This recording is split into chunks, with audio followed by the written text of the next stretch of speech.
детстве мои самые как бы приятные воспоминания детства связаны с нашей дачей. Там был такой ярко-желтый дом, который бабушка с дедушкой построили. Мне казалось, что это самое уютное место. Там собиралась вся семья, там были какие-то старые вещи, которые уже устарели в то время, какое-то радио, которое было огромное, как шкаф, там старый буфет. Помню, были чашки с надписями. На одной было написано «Я невеста неплоха, выбираю жениха». Там была картинка. А на другой чашке тоже что-то было написано. На каждой чашке что-то было написано. Но я уже ничего не помню.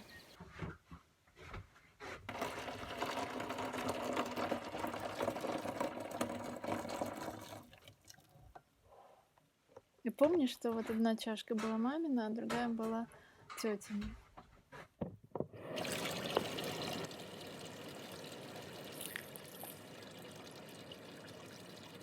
Мне кажется, что я любила рассматривать эти чашки и представлять себя в роли невесты. Когда мы уехали в Америку, мы эти чашки с собой не взяли.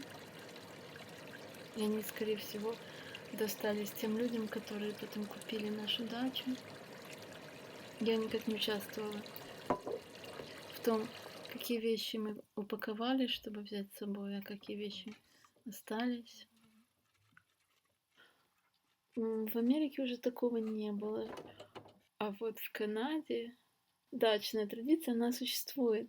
Немножко отличается от русской дачи, но, мне кажется, довольно похожа. И у моего друга такая дача под Монреалем, и мы туда часто приезжаем, мне там очень нравится. Там вот напоминает нашу русскую дачу в том смысле, что это природа, там дорога не асфальтированная, чтобы туда приехать, нет горячей воды, там такой очень простой деревянный дом, интернета нет, поэтому можно приехать и полностью отключиться. Вот. Мне очень нравится приезжать туда и читать по вечерам. А там много книг и журналов. То для меня это идеальное время. Я могу читать часами и даже вот посуду мыть. Обычно не люблю мыть посуду. Кажется, что это такое очень скучное занятие. Но здесь даже мыть посуду почему-то приятно. Вот здесь мотыльки бились в стекло, и там были еще такие разноцветные насекомые, которые ночью огоньками, как это по-русски называется, у них были огоньки зеленый и еще какого-то цвета. Светлячки, может быть? Огромное окно, которое прямо напротив озера, где можно кататься на лодке и купаться, хотя там вода всегда очень ледяная.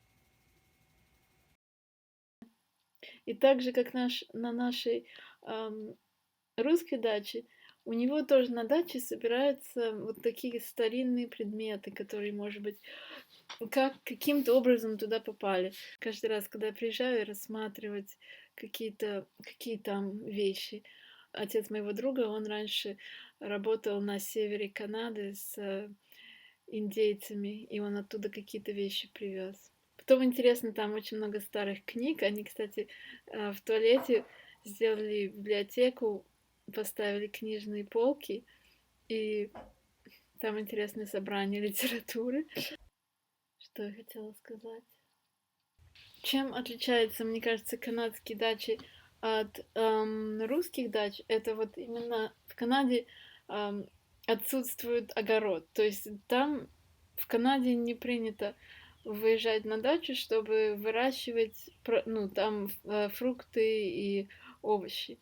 А просто чтобы побыть ближе к природе и расслабиться, там покупаться в озере, походить в лес. Ну, не для того, чтобы, опять, не для того, чтобы собирать там грибы или ягоды, а просто чтобы насладиться природой. То есть вот это такое отличие, потому что, мне кажется, на русских дачах, советских дачах всегда был огород. Это было как бы важной частью того, для чего дача существует. Спросила у мамы, она сказала, что на другой чашке было написано: пока все не переговорят, не разойдутся. Это была чашка моей тети Любы, потому что она любила болтать по телефону, у нее было много подруг. На английском языке дача называется, то есть в Канаде, потому что если в Америке скажете слово коттедж, никто особо не поймет, о чем речь. А в Канаде коттедж это именно такой летний домик, как дача. На французском языке это будет шале. В Канаде даже вот выходит такой журнал, называется Cottage Life. Это про дачную жизнь. Что еще можно рассказать про дачу моего друга? Один раз мы туда зимой приехали, и у меня не было на машине специальных зимних шин, которые в Канаде, кстати, по закону все должны ставить зимой, менять зимние шины. У меня их не было, потому что я приехала из Америки, и мы все равно решили поехать за город на его дачу. А потом мы приехали на его дачу, оказалось, что трубы замерзли, и воды нет. И что мы сделали? Мы набирали кастрюли снега, и этот снег топили в кастрюлях, чтобы получилась вода. И потом нам было жалко его даже кипятить, потому что из снега получалось так мало воды. Что еще сказать? Последний раз, когда мы приезжали, у него там он положил куртку куда-то на дорогу. Потом, когда мы возвращались, куртки не было. И мы там обошли всех соседей, спрашивали их, видел ли кто-то его куртку, и таким образом познакомились со всеми соседями. Что интересно, потому что когда я живу тут, где я обычно живу, то есть там, где у всех есть дома интернет, то я здесь уже 15 лет живу, никого из соседей не знаю. А когда ты выезжаешь на дачу, ты больше находишься именно,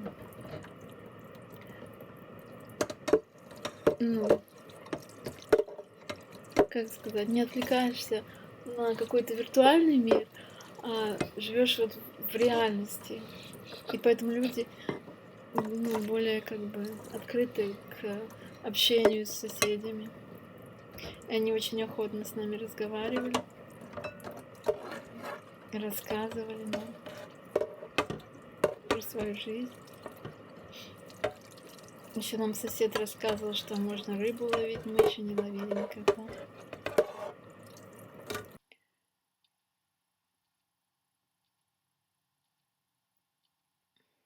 У бабушки был огород,